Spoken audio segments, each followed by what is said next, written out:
Hello दोस्तों, welcome back to LR chemistry YouTube channel.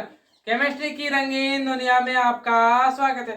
Chemistry के इस चैनल में मिलेंगे केमिस्ट्री के अमेजिंग से क्वेश्चन आंसर्स, उनको सॉल्व करने के लिए धमाकेदार ट्रिक्स और साथ साथ कुछ विजुअलाइजेशन के साथ अमेजिंग से फैक्ट्स। तो दोस्तों, इन सभी चीजों की रिक्वायरमेंट है तो प्लीज मेरे चैनल को सब्सक्राइब कीजिए और बेल आइकन को ऑन कर लीजिए। तो दोस्तों, जैसे कि आप जानते हैं कि मैंने चैप्टर नंबर 10 तक आपके सिलेबस को कंप्लीट कर दिया है और अब जो है चैप्टर 11 चल रहा है और जो है चैप्टर 11 का भी फर्स्ट वीडियो अपलोड हो चुका है। चैप्टर 11 का पार्ट 2 है, ये पार्ट 2 है। तो दोस्तों, पार्ट 1 में हमने इंट्रोडक्शन की बात की और साथ ही साथ जो है आपके ग्रुप 13 के जो फिजिकल प्रॉपर्टीज है उनकी बात की थी। अब हम इस वीडियो को केमिकल प्रॉपर्टीज से स्टार्ट करेंगे, उसके बाद एबनॉर्मल बिहेवियर या फिर क्या कहना चाहिए हमें anomalous behaviour of boron with their family members, यानी कि उसके जो अन्य तत्व हैं उनसे भिन्न कैसे वे अपना व्यवहार दर्शाता है उसके बारे में हम जानकारी लेंगे। और इसके अलावा साथ ही साथ हम जो है कोशिश करेंगे कि जो है कुछ केमिकल प्रॉपर्टीज ऑफ कुछ केमिकल कंपाउंड्स ऑफ बोरॉन या फिर आपके जो बोरॉन के अलावा भी जो आपके ग्रुप 13 के हैं उनके बारे में हम जानकारी एकत्र कर सकें। तो दोस्तों, जादू बातें ना करते हुए अब हम स्टार्ट करते हैं अपना पी ब्लॉक के एलिमेंट्स को, केमिकल प्रॉपर्टीज। तो केमिकल प्रॉपर्टीज के लिए कल मैंने आपको बता दिया था कि जो बोरॉन की जो स्टेबल ऑक्सीडेशन स्टेट है वो +3 है और ऊपर से नीचे जाने पर पे +3 की स्टेबिलिटी जो है डिक्रीज होने लग जाती है और थैलियम तक आने पर पे जो है +1 की ऑक्सीडेशन स्टेट जो है स्टेबल होने लग जाती है, आपको ये बताया था। और AlC जो एल्यूमिनियम है इसकी भी जो है +3 ही ज्यादा स्टेबल है, लेकिन गैलियम की भी जो है आपकी गैलियम Cl3 ये स्टेबल है, लेकिन इसके बाद जब नीचे आएंगे आपकी लेकिन उतनी भी स्टेबल नहीं होती है जितने की जो है एल्यूमिनियम ट्राइक्लोराइड या फिर बोरॉन ट्राइक्लोराइड है। जबकि अब इसके नीचे आएंगे आप इंडियम क्लोराइड और थैलियम क्लोराइड ही ज्यादा स्टेबल होते हैं, मैंने आपको बताया था। तो इसी के साथ साथ मैं बता दूं आपको कि ये तो रही बात, लेकिन इसके साथ साथ जो है यहाँ पर पे जो है आपके कहना चाहिए आपकी जो हाँ आपके स्टेबिलिटी ऑर्डर के साथ साथ जो है इलेक्ट्रॉन का जो आकर्षण बल है वह भी कम होने लग जाता है, जिस वजह से जो है इलेक्ट्रॉन आसानी से त्यागे जा सकते हैं और आसानी से त्यागे जा सकते हैं इस वजह से जो है आपके इलेक्ट्रोनेगेटिव एलिमेंट जो है ज्यादा अच्छे से जुड़ेगा और इलेक्ट्रोनेगेटिव एलिमेंट ज्यादा अच्छे से जुड़ेगा तो यहाँ आयोनिक कंपाउंड बनने के चांस ऊपर से नीचे बढ़ेंगे। मतलब कि आपका बोरॉन बहुत अच्छा सहसंयोजी यौगिक बनाता है जबकि आपका थेलियम आयोनिक यौगिक बनाता है, ये ध्यान रखेंगे। मतलब ऊपर से नीचे जाने पर आयोनिक यौगिक बनाने की जो क्षमता है वो बढ़ने लग जाती है और जबकि सहसंयोजन क्षमता घटने लग जाती है, ये ध्यान रखेंगे आप। अब इसी के जो सहारे अब आपको बता दूं कि सबसे पहले वायु से किस प्रकार का क्रिया करेगा, वायु तथा जल से क्रिया करने पर कैसे करेगा। तो मैं बता दूं आपको कि जो बोरॉन है, बोरॉन थोड़ा सा ये सहसंयोजी यौगिक बनाने का एक थोड़ा सा रखता है और थोड़े से कुछ जो इसके गुणधर्म है वो वायु की उपस्थिति में उतने अपने आप में शो नहीं हो पाते हैं, इसी वजह से यहाँ पर पे और इलेक्ट्रॉन उतने आसानी से त्यागता नहीं है, इस वजह से यहाँ पर पे ये वायु और साथ साथ जल दोनों से कोई क्रिया नहीं दर्शाता है, दोनों से कोई क्रिया नहीं दर्शाएगा। जबकि एल्यूमिनियम आपका एल्यूमिनियम जो है वो वायु की उपस्थिति में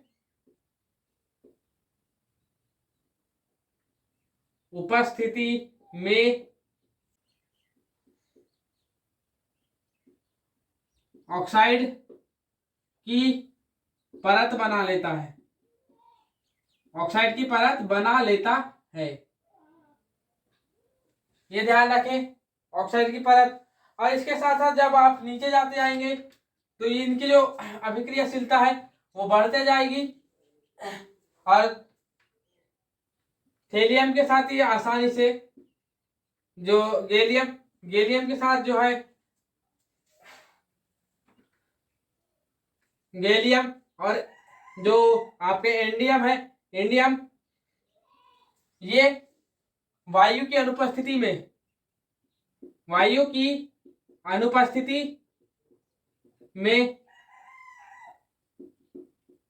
जल से क्रिया ही नहीं करते, चाहे वो ठंडा जल हो चाहे गर्म जल हो, दोनों से ही क्रिया नहीं करते, से क्रिया नहीं करते, ये ध्यान रखेंगे। क्या कि वायु की उपस्थिति में आपके जल से क्रिया नहीं करेंगे, कौन? गैलियम और इंडियम। जबकि थेलियम आसानी से ऑक्साइड बना लेता है, आसानी से ऑक्साइड बना लेता है।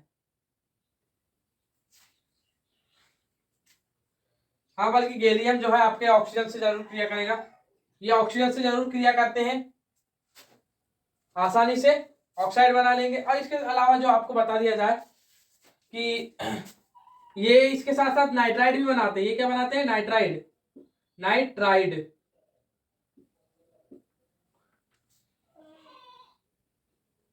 इसका मतलब NO2 यौगिक बनाते हैं, ये NO2 यौगिक बनाते हैं, NO2 माइनस यौगिक। तो ये रही बात, नाइट्राइड बनाएंगे। और इसके साथ साथ बता दिया जाए कि ये जो है जो B2O3, मतलब ऊपर से नीचे जाने पर इनकी अम्लीयता घटती है और क्षारीयता बढ़ती है। मतलब कि B2O3 आपका ये ऑक्साइड है, बोरॉन ऑक्साइड, तो बोरॉन का ऑक्साइड जो है आपका अम्लीय होगा, जबकि एल्यूमिनियम Al2O3 और उसके अलावा आपका क्या है? गैलियम Ga2O3, यह आपका जो है कैसा है? तो उभयधर्मी है ये, मतलब दोनों चीजों का एंफोर्मेनस है, उभयधर्मी। और इसके अलावा जो आपके इंडियम In2O प्लस TH2O, क्योंकि ये आपके +1 ऑक्सीडेशन स्टेट दर्शाते हैं।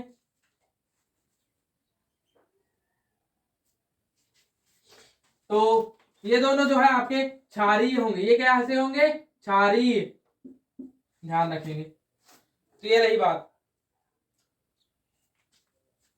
ऊपर से नीचे आने पर इनके ऑक्साइड की अम्लता घटते जाती है, अम्लता घटते जाती है, ध्यान रखेंगे। इसके अलावा ये जो है वायु की उपस्थिति में बोरॉन कोई वायु और जल दोनों से किसी भी हालत में कोई क्रिया नहीं करेगा, जबकि आपका एल्यूमिनियम ऑक्साइड बना लेता है, ऑक्साइड की एक परत बना लेता है वायु की उपस्थिति में। जबकि यहाँ पे गैलियम और इंडियम जो है वायु की अनुपस्थिति में जल से क्रिया नहीं करेंगे, लेकिन वायु की उपस्थिति में क्रिया कर लेंगे। और जो है जो है इसके अलावा अपना एक ऑक्साइड भी बनाते हैं, और इनके ऑक्साइड जो है बोरॉन ऑक्सीजन जल से क्रिया करते। सॉरी, यहाँ पे यहाँ मैं थोड़ी बताना भूल गया, यहाँ वायु की उपस्थिति में जो है जल से क्रिया नहीं करता है, वायु की उपस्थिति में जल से क्रिया नहीं करेगा, जबकि वायु से क्रिया करेगा, तो जैसे ऑक्सीजन वगैरह अन्य गैसों से क्रिया करेगा, ये अपने ऑक्साइड शो करेगा, और ऑक्साइड जो है इसका अम्लीय होगा, ऑक्साइड अम्लीय होगा। और इसके अलावा साथ ही साथ जो है एल्यूमिनियम और जो है आपके गैलियम, इनके ऑक्साइड जो है उभयधर्मी होते हैं, और इंडियम और थैलियम के ऑक्साइड आपके क्षारीय होते हैं। तो नेक्स्ट स्लाइड में अब अन्य जो इसके गुणधर्म है उनके बारे में हम बात करते हैं। हाइड्राइड, अब हम बात करेंगे हाइड्राइड की।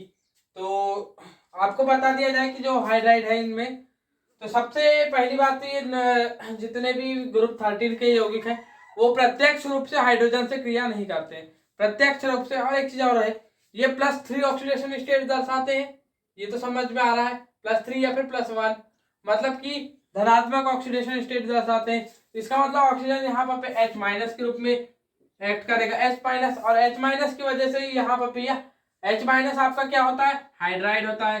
H माइनस हाइड्राइड होता है, ये बता दिया है मैंने। ये तो रही आपकी हाइड्राइड की बात।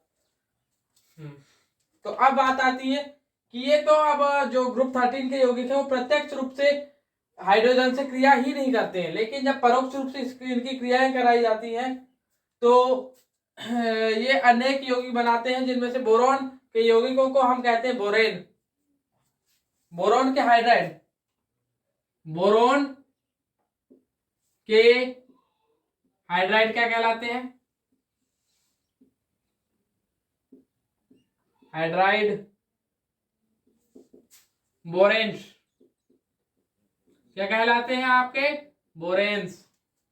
अब बोरेन्स दो प्रकार के होते हैं, ये होते हैं दो प्रकार के, जिनकी श्रृंखलाएं हैं। एक होती है BnHn+4, एक ये हो गई, और दूसरी श्रृंखला होती है BnHn+6। ये दो प्रकार की श्रृंखलाओं से बनता है। अब इसका जो है सबसे फेमस जो है B2H6, B2H6 ये काफी फेमस है। और इसी से अभी आप जो है थोड़ी देर पश्चात जो है जब आप डाइबोरेन की संरचना पढ़ेंगे तब यहाँ पर आप बनाना बॉन्ड के बारे में काफी विस्तार में पढ़ेंगे, बनाना बॉन्ड।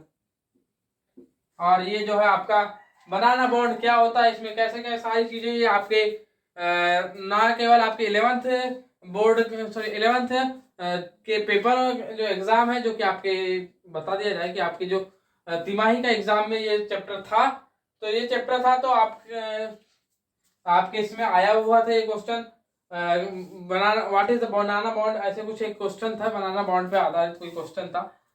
तो ये है। और इसी के साथ साथ जो है आपके कॉम्पिटिटिव एग्जाम्स में भी ये बनाना बॉन्ड काफी ज्यादा रोल का रखता है। तो ये B2H6 को आपको काफी अच्छे तरीके से पढ़ना पड़ता है। तो B2H6 बनाने की सिंपल सी एक मेथड बता देता हूं मैं आपको, जिसमें कि लिथियम फ्लोराइड की अभिक्रिया यदि से आप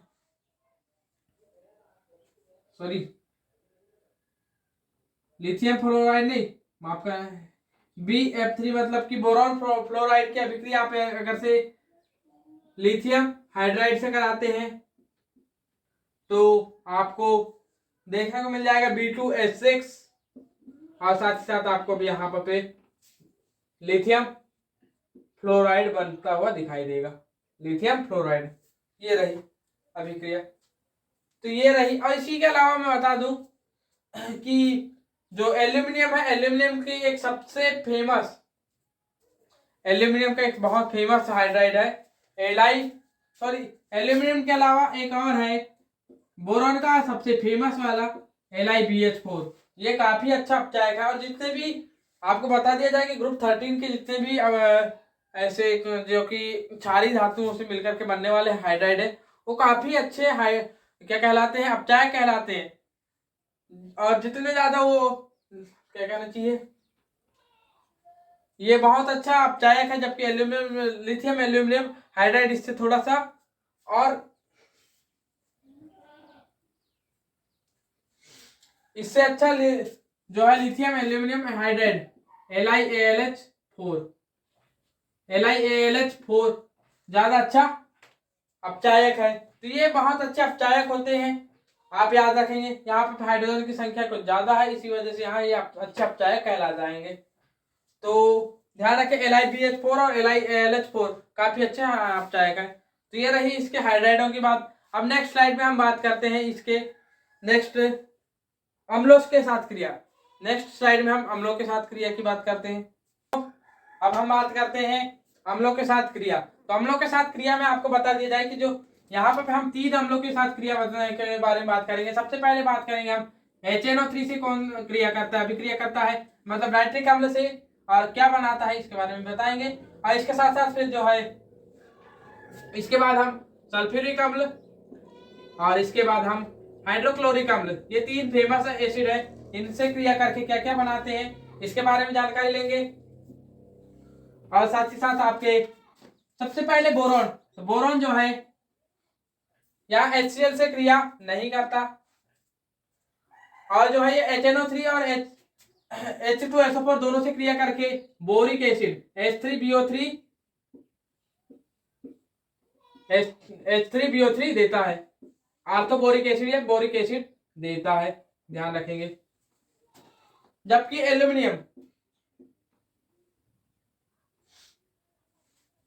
एल्यूमिनियम आपके नाइट्रिक एसिड में घुलनशील होता है, और जो है साथ साथ जो है यहाँ पे ये हाइड्रोजन और हाइड्रोक्लोरिक एसिड से में अभिक्रिया करता है, और साथ साथ यहाँ पे ये हाइड्रोजन देता है। क्या देता है? हाइड्रोजन। ये हाइड्रोजन देता है।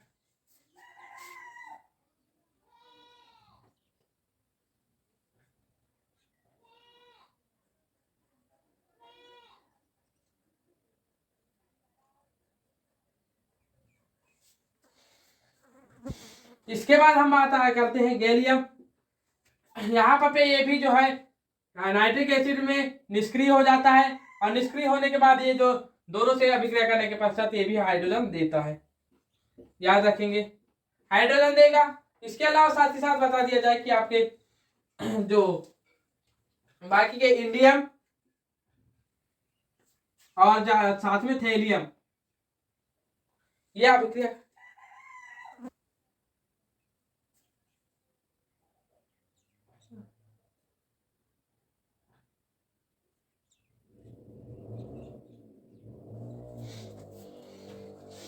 ये दोनों जो है नाइट्रिक अम्ल और साथ साथ जो है सल्फ्यूरिक अम्ल दोनों के साथ क्रिया नहीं करते हैं, जबकि ये आपके इंडियम और थेलियम दोनों, यहाँ पे ये इंडियम क्लोराइड और ये जो है आपको थेलियम क्लोराइड देता है। ये लास्ट में बताया था मैंने आपको। तो यहाँ पे इस तरीके से ये अभिक्रिया चलते जाएगी, और ये जो है दोनों की दोनों अघुलनशील होते हैं। ये अघुलनशील मतलब कि जल में घुलनशील नहीं होंगे। तो ये रही आपके अम्लों के साथ अभिक्रिया, जिसमें कि आप जो है बोरॉन की जो है अभिक्रिया कराएंगे आपके HNO3 के साथ, तो जो है आपको बोरिक एसिड मिलेगा, और साथ साथ H2SO4 के साथ भी बोरिक एसिड मिलेगा, और HCl के साथ ये अभिक्रिया नहीं दर्शाते हैं। अब एल्यूमिनियम की बात आएगी, तो एल्यूमिनियम जो है आपके नाइट्रिक एसिड के साथ कोई अभिक्रिया नहीं दर्शाते हैं, जबकि जो सल्फ्यूरिक एसिड है वहां पर अभिक्रिया दर्शा करके अपना हाइड्रोजन देते हैं। अब यहाँ गैलियम जो है ये भी एल्यूमिनियम और गैलियम सेम नेचर दर्शाते हैं। यहाँ अम्लों के साथ नाइट्रिक एसिड के साथ कोई अभिक्रिया नहीं, और सल्फ्यूरिक एसिड और हाइड्रोक्लोरिक एसिड दोनों के दोनों यहाँ पे आपको बता दिया जाए कि यहाँ पे तीनों के तीनों ही डाइल्यूट होंगे। डाइल्यूट और यहाँ पे सांद्र की तो हम यानी कॉन्सेंट्रेट की तो हम तो बात ही नहीं करेंगे।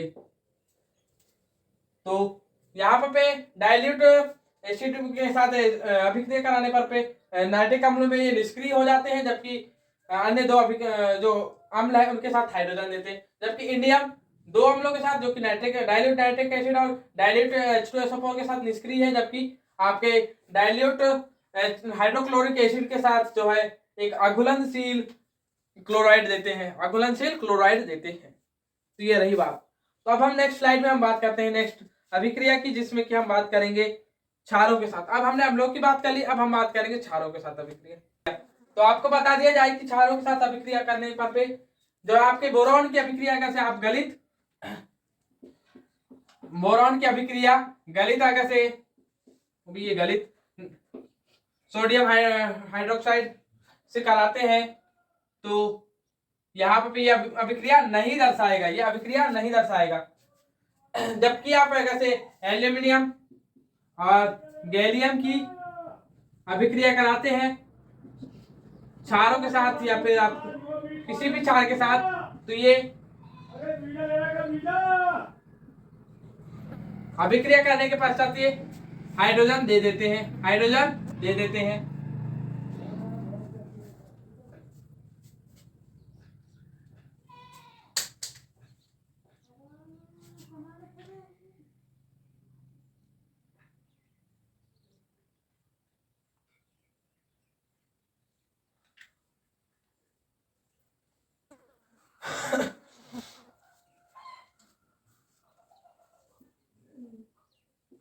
इसके पश्चात जो है बोरॉन के बाद जो नीचे के दोनों हैं इंडियम और साथ ही साथ थैलियम, ये भी जो है क्षारों के साथ कोई अभिक्रिया नहीं दर्शाते हैं। क्षार नो अभिक्रिया, क्षार नो अभिक्रिया, अभिक्रिया ही नहीं दर्शाएंगे आपके। तो ये रही, जिसमें सिर्फ और सिर्फ जो है बीच के दो एल्यूमिनियम और गैलियम अभिक्रिया करते हैं और साथ में हाइड्रोजन देते हैं। गैलियम और एल्यूमिनियम और गैलियम अभिक्रिया करने के बाद जो है हाइड्रोजन देंगे, अन्य जो है कोई अभिक्रिया शो नहीं करेंगे, ये ध्यान रखेंगे। अब इसके बाद हम बात करते हैं नेक्स्ट स्लाइड में इनके ऑक्साइड के बारे में। वैसे तो ऑक्साइड के बारे में मैंने बता ही दिया है, ऑक्साइड की बातें हम दोबारा नहीं करते। इसके बाद हम बात कर लेते हैं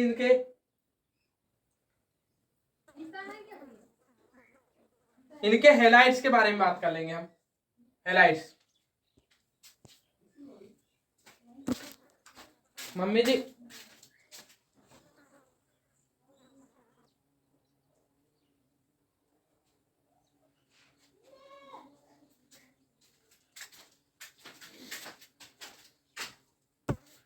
तो हेलाइड्स के लिए भी तो मैंने बता दिया है आपको कि जो है ये +3 से +1 की ओर बढ़ते हैं। इसका मतलब कि आपको मैंने बता दिया है कल ही कि जो है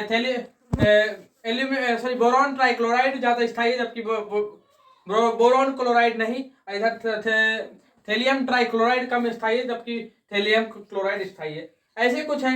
अब हम बात कर लेते हैं एबनॉर्मल या फिर एनोमैलस बिहेवियर ऑफ बोरॉन्स इसकी, और जो बाकी के जो कंपाउंड्स हैं उनके बारे में अब हम जब मेन रूप से कंपाउंड के बारे में पढ़ेंगे तब बात करेंगे। तो आइए दोस्तों, अब हम बात करते हैं एनोमैलस बिहेवियर ऑफ बोरॉन के, मतलब बोरॉन के असामान्य गुणधर्मों की बात करेंगे। तो दोस्तों इसके जो असामान्य गुणधर्म के कुछ कारण होते हैं, तो इन कारणों के बारे में हम सबसे पहले विस्तार से चर्चा कर लेते हैं। तो सबसे पहला कारण तो इसका ये है कि इसका आकार छोटा होता है। पहली बात तो इसका आकार छोटा होता है।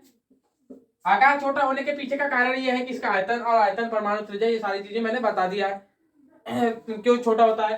दूसरी बात ये होती है कि इसमें डी कक्षक अनुपस्थित होता है। डी कक्षक अनुपस्थित होता है। जब इसके आप जो है इलेक्ट्रॉनिक विन्यास देखेंगे तो अन्य तत्वों में डी ऑर्बिटल में डी कक्षक मिल जाएगा, लेकिन यहाँ पर डी कक्षक अनुपस्थित होगा। अब जो है आप कहेंगे कि इलेक्ट्रॉनिक विन्यास दर्शाएंगे हम, तो आपके एल्यूमिनियम में भी तो नहीं है, लेकिन आप जो है एल्यूमिनियम में जब जाएंगे तो वहां पे एक रिक्त डी कक्षक मिल जाएगा, आपको रिक्त डी कक्षक मिल जाएगा। और खासकर से बात की जाए तो यहाँ रिक्त डी कक्षक की बात होगी, यहाँ तो डी कक्षक होगा ही नहीं। सबसे बड़ी बात तो डी कक्षक होगा ही नहीं। तीसरी सबसे बड़ी बात कि इस यहाँ पे उच्च ऋण विद्युतता है, इसकी उच्च ऋण विद्युतता होती है। तो इन्हीं 3 कारणों की वजह से जो है ये बोरॉन जो है अपने अन्य तत्वों के साथ जो है सबसे मुख्य कारण तो यही 3 होते हैं। उसके अलावा कुछ और चीजें भी होती है, लेकिन मुख्य 3 कारणों की वजह से जो अन्य तत्वों के साथ असामान्य गुणधर्म दर्शाता है। अब वो असामान्य गुणधर्म क्या क्या है, अब हम बात करते हैं।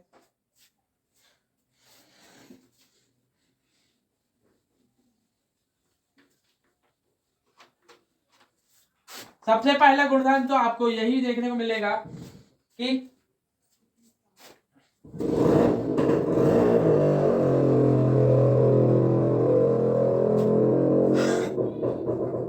सबसे पहला गुणधर्म तो यही देखने को मिलेगा कि ये सहसंयोजी यौगिक बनाता है।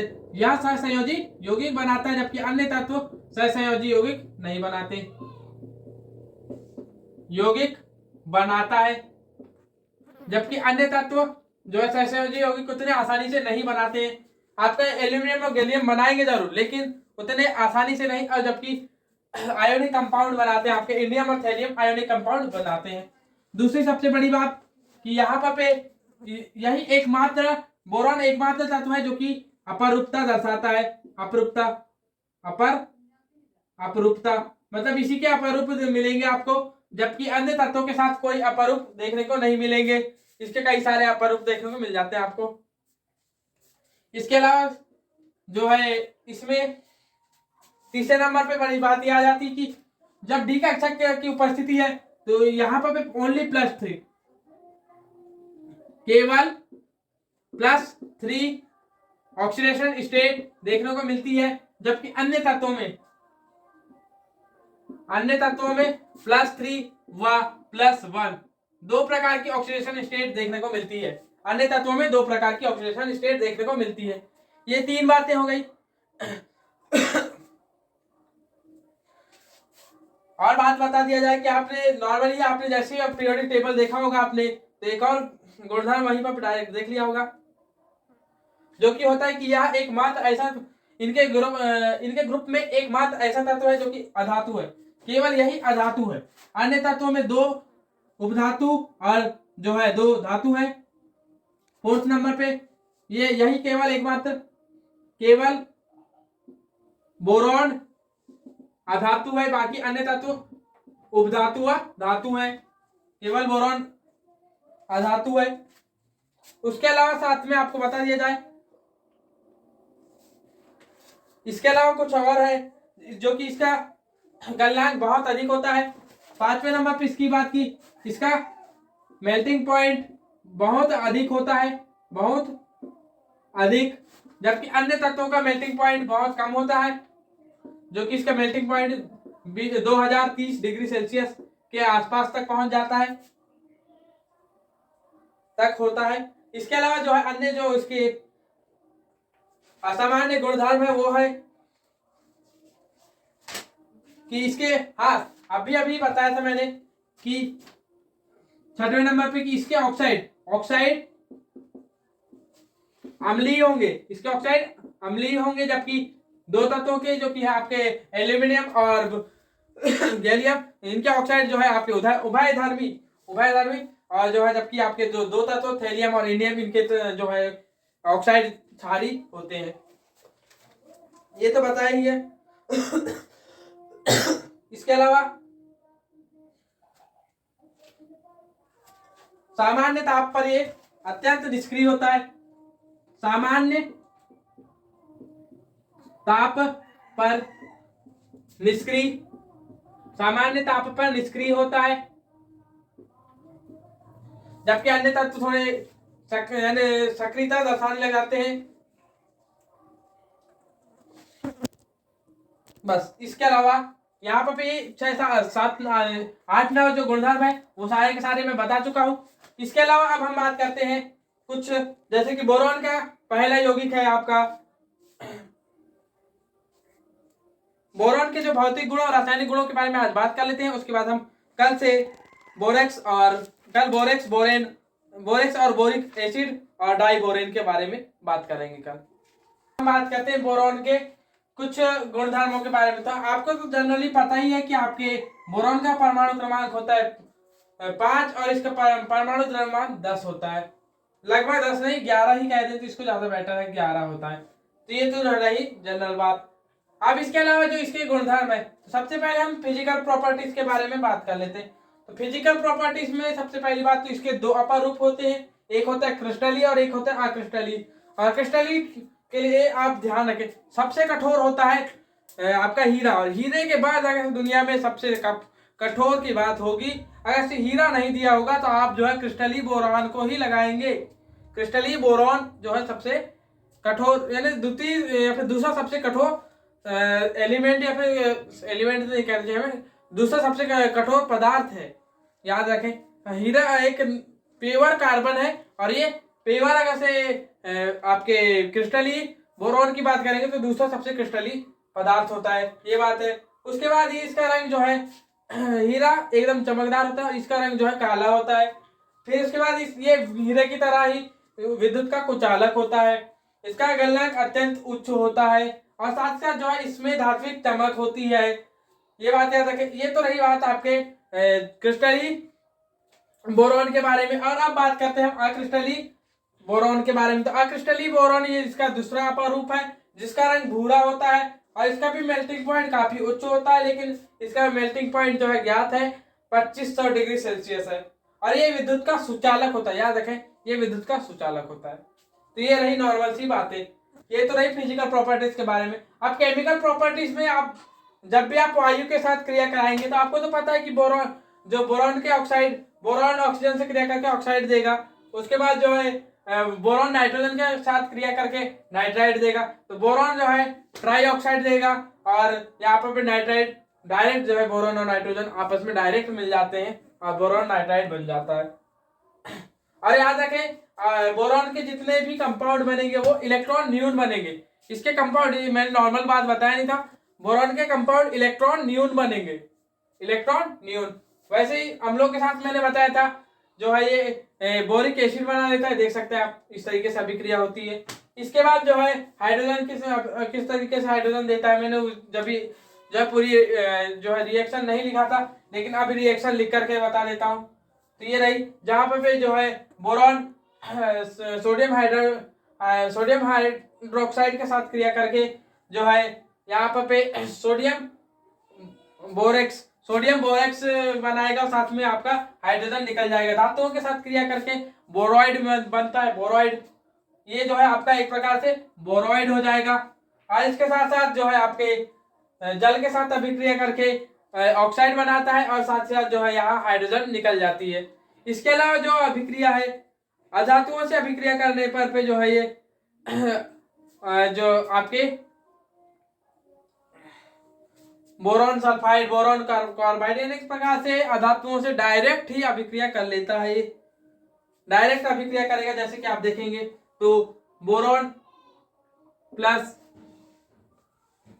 2 बोरॉन प्लस 3 सल्फर, ये यहाँ पे आपके B2S3 मतलब कि बोरॉन सल्फाइड बन जाएगा यहाँ पर पे। इस तरीके से अभिक्रिया होते रहेगी। और इसके अलावा जो है आप जब इसकी अभिक्रिया किसी ऑक्सीकारक से कराएंगे तो ऑक्सीकारक तो नॉर्मल सी बात है कि ये यहाँ पे ऑक्साइड बनाएगा, ऑक्साइड बनाएगा या फिर जो सिलिकॉइड बनाएगा, जो जिस तरीके का जो ऑक्सीकारक है उस हिसाब से यहाँ धातु बनता है।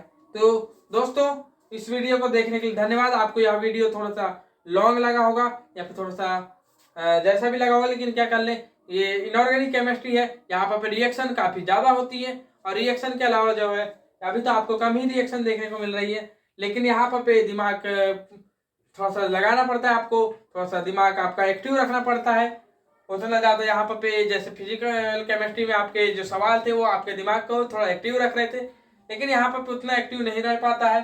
और साथ साथ यहाँ पर थ्योरी कुछ ज़्यादा ही रहती है, और थ्योरी एक्यूरेट ध्यान रहना कभी कभी थोड़ी सी दिक्कत आती है।